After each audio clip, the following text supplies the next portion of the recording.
Beginilah rupa dari 100.000 tenaga kuda.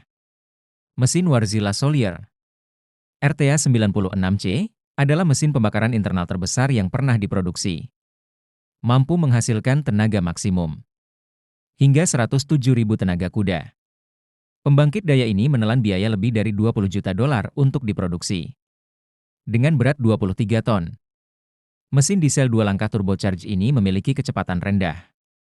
Tingginya mencapai 43 kaki. Dan panjangnya sekitar 85 kaki. Versi 14 silinder. Pertama kali digunakan pada tahun 2006. Dan mampu menghasilkan daya hingga 80 MW. RTA 96C memiliki torsi sebesar 8 juta Nm. Setara dengan 11.000 Toyota Land Cruiser 300 series. Mesin ini memiliki efisiensi termal lebih dari 50%. Mesin Wärtsilä ini digunakan untuk menggerakkan